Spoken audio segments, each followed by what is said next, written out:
the problem with this, and has always been with everything else that I've done with grandfather's teachings, I think the hardest part for me is to take and distill down what he taught over a long period of time and greatly steeped in the Coyote tradition, and distill it down into words that people can understand in a short period of time.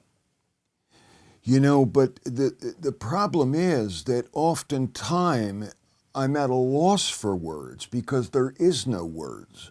You have to kind of experience something. And then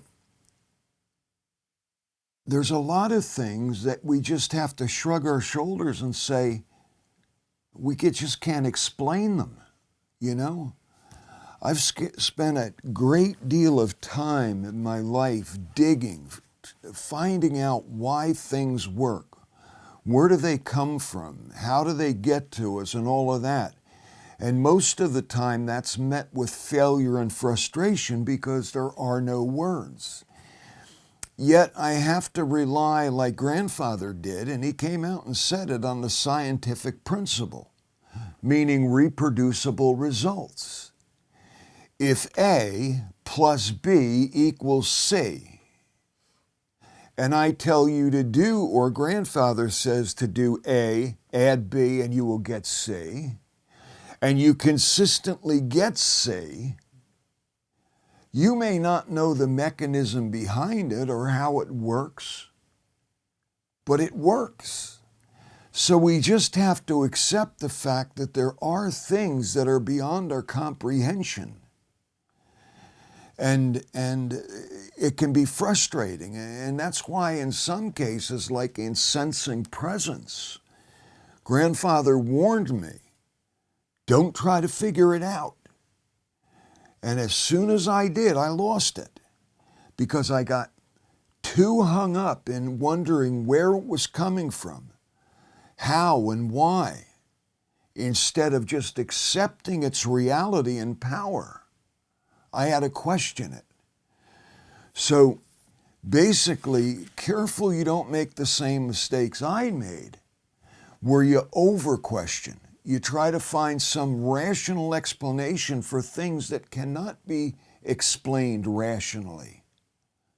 They can only be explained spiritually. And that's a language that very few people ever understand.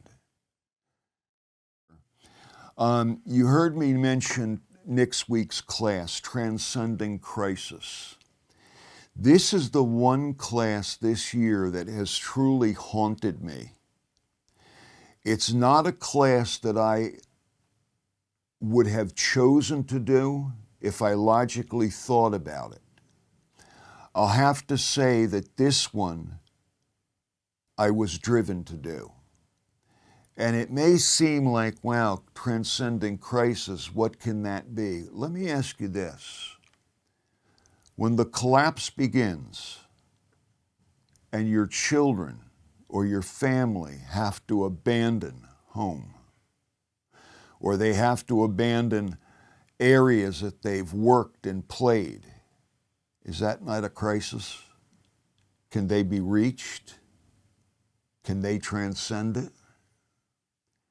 The crisis of illness, of sickness, of war, starvation, of sometimes having to go days without water until you're led to it.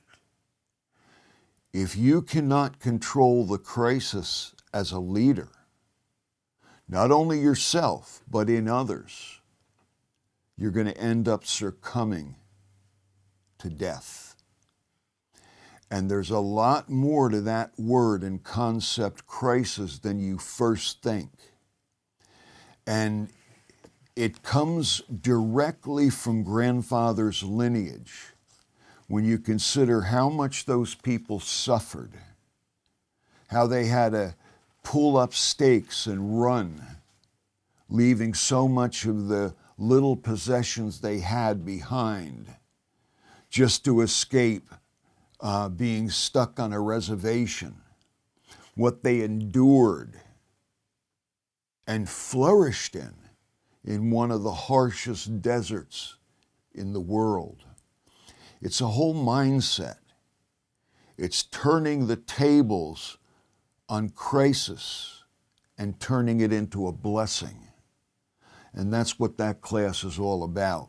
Just to have to not answer questions as the week progresses when it comes, time for that class to take place.